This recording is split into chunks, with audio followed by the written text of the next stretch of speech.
Hello guys, आज मैं आपको दिखाने जा रही हूँ एडजस्टमेंट टेस्ट किस तरीके से लिखना है आपको। तो मैं आपको दिखाना स्टार्ट करती हूँ।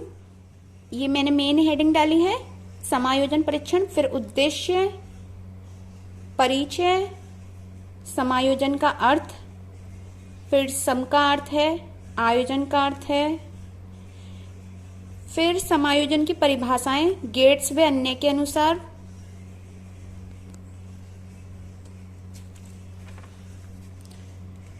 फिर बोरिंग, लेगफेल्ड व बेल के अनुसार।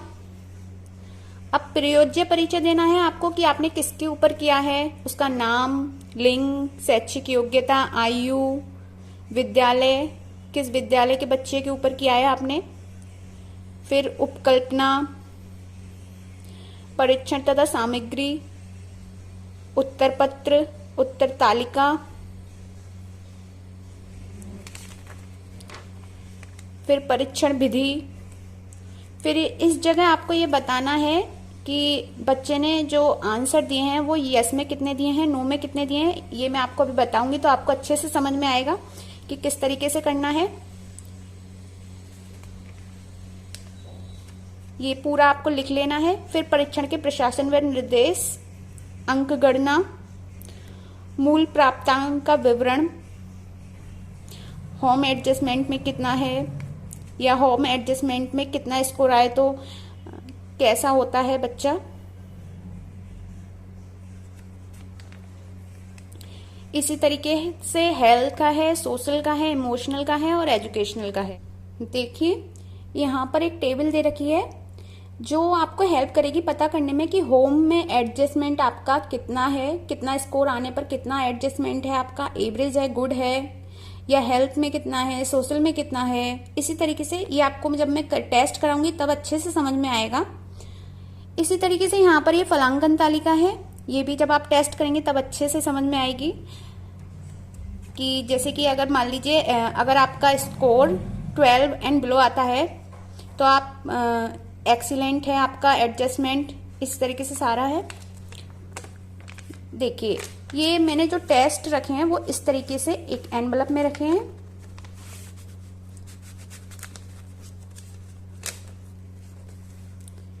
फिर परीक्षण का प्राप्तांक, परीक्षार्थी द्वारा प्राप्त अंक, ये जितना भी उसका अंक आएगा मतलब जितना भी उसका स्कोर होगा वो लिखा जाएगा यहाँ पर। फिर टोटल करके लिख देना है, इस तरीके से आएगा। फिर व्याख्या व विवेचना, तो फिर आपको फाइनल रिजल्ट मिल जाएगा कि उसका एडजस्टमेंट किस तरीके का है, कितना है। तो मैं आपको टेस्ट कराना स्टार्ट करती हूँ। जैसा कि मैं आपको पर्सनैलिटी टेस्ट पहले ही करा चुकी हूँ, जिसकी लिंक मैं डिस्क्रिप्शन में दे दूंगी, जिसको भी देखनी हो। अब मैं आपको कराने जा रही हूँ एडजस्टमेंट टेस्ट, जिसको हिंदी में समायोजन परीक्षण कहते हैं। तो मैं आपको बताती हूँ किस तरीके से करते हैं ये मेरे पास एक एडजस्टमेंट टेस्ट है जिसको मैं आपको दिखाना स्टार्ट करती हूँ।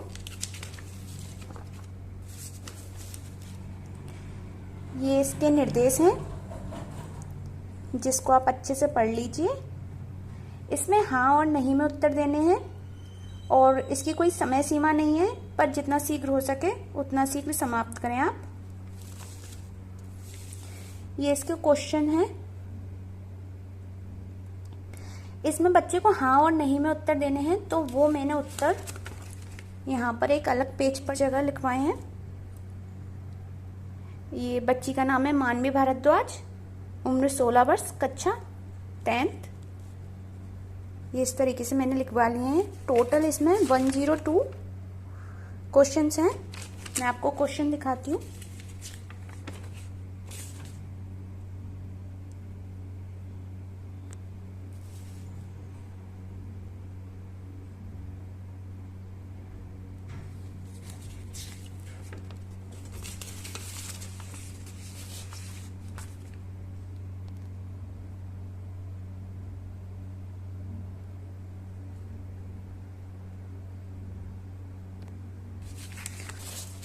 टोटल 102 क्वेश्चंस हैं इसमें।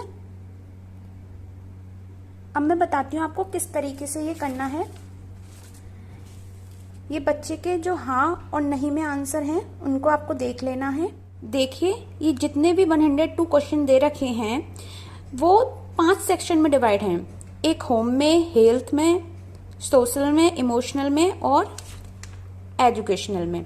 तो देखिए जैसे कि क्वेश्चन नंबर 15, 20, 45, 54, 58, ये जितने भी क्वेश्चन नंबर दे रखे हैं ये होम के हैं और ये हेल्थ के हैं। जैसे 4, 46, 62, ये भी 7, 42, 16 और ऐसे इसी तरीके से ये सोशल के हैं, ये इमोशनल के हैं और ये एजुकेशनल के हैं। अब जो बच्चे ने हाँ और नहीं में आंसर दिया है वो आपको देख लेना है कि होम में, यस में कितने में दिया है। इनमें से आपको देख लेना है कि जैसे मान लीजिए मेरा फर्स्ट क्वेश्चन नंबर बच्चे ने नो में दिया है और आपका फर्स्ट क्वेश्चन नंबर यस में दिया है, तो आपको वो यहां पर लिख देना है यस में। इस तरीके से आपको ये डिवाइड कर लेना है। देन आपको यस वाले काउंट कर लेने हैं और फिर लिख देना है जैसे कि कितने दिए हैं उसने यस में, तो 1, 2, 3, 4, 5, तो ये 5 और ये 12 है टोटल, तो मैंने यहाँ पर 12 लिख दिया है। इसी तरीके से यहाँ पे किया है, जैसे कि उसने हेल्थ में दिया है 3, तो 1, 2, 3, टोटल 3 दिए हैं, तो ये मैंने 3 लिख दिए हैं। और इसी तरीके से ये 12 है और फिर इन दोनों को प्लस करके यहाँ पे लिख देना है 17। जैसे 12 और 5 प्लस किया है तो लिख दिया है 17। इसी तरीके से 12 और 3 प्लस किया है तो लिख दिया है 15। इसी तरीके से आपको करते जाना है। इसी तरीके से आपको एजुकेशनल के करने हैं। यस में उसने 3 आंसर दिए हैं, 1, 2, 3, तो यहाँ पर 3 और फिर नो में 18 है ये टोटल, यहाँ पर 18 लिख दिया है और प्लस कर दिया तो 21। अब आपको देखना है बच्चे ने होम में यस में कितने आंसर दिए हैं, हेल्थ में यस में कितने आंसर दिए हैं, सोशल में कितने यस में आंसर दिए हैं, इमोशनल में कितने यस में आंसर दिए हैं और एजुकेशनल में कितने यस में आंसर दिए हैं।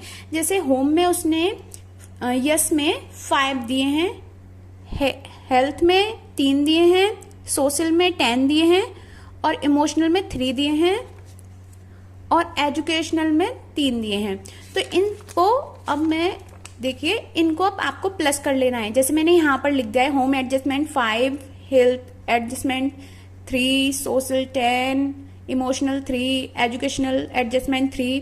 तो देखिए यहाँ पर आपको प्लस कर लेना है, 5 प्लस 3 प्लस 10 प्लस 3 प्लस 3, तो यह है 24। ठीक है, अब 24 है तो 24 का हमने लिखा है कैटेगरी बी में आ रहा है, इसका समायोजन गुड है। तो देखिए मैं बताती हूँ ये आपको कहाँ से देखना है। देखिए ये फलांग एक मैनुअल दिया होता है हमारे को, जहां उस मैनुअल में लिख रहा होता है कि कितने रेंज से कितनी रेंज तक आएगा तो आपका एक्सीलेंट होगा, गुड होगा, एवरेज होगा। तो देखिए कैटेगरी है, ये category A B C D E 5 में डिवाइड की गई है। तो देखिए अगर 12 से 12 आता है या 12 से बिलो आता है तो एक्सीलेंट है, कैटेगरी ए आएगी। रेंज 13 से 27 है तो गुड होगा, कैटेगरी बी आएगी। और अगर 28 से 41 है तो एवरेज होगा, कैटेगरी सी आएगी। और 42 से 57 है तो अनसेटिस्फैक्ट्री है और कैटेगरी डी आएगी। और 58 एंड अबव है तो वेरी अनसेटिस्फैक्ट्री है और ई आएगी। तो जैसा कि हमारा प्लस करने पर 24 आ रहा था, देखिए तो अब हमें देखना है कि 24 इसमें आ रहा है कैटेगरी बी में 13 से 27 के बीच में, तो ये गुड है और बी। अब आपको देखना है कि ये कैसे पता चलेगा कि होम एडजस्टमेंट एवरेज है या अनसेटिस्फैक्ट्री है। तो देखिए इसके लिए एक मैनुअल था, देखिए इसमें गर्ल के लिए अलग होता है, बॉय के लिए अलग होता है। तो जैसा कि हमारा होम में आ रहा था, होम एडजस्टमेंट में आ रहा था 5, तो हमें देखना है, मैंने गर्ल के ऊपर किया था। तो देखिए होम में फीमेल में 4 से 5, तो ये एवरेज आ रहा है और देखिए मैंने एवरेज लिखा है। इसी तरीके से हेल्थ में 3 है, तो देखिए हेल्थ में 3, तो ये देखिए एवरेज। इसी तरीके से आपको ये कर लेने हैं। आशा करती हूँ आपको ये समझ में आया होगा। Thank you for watching.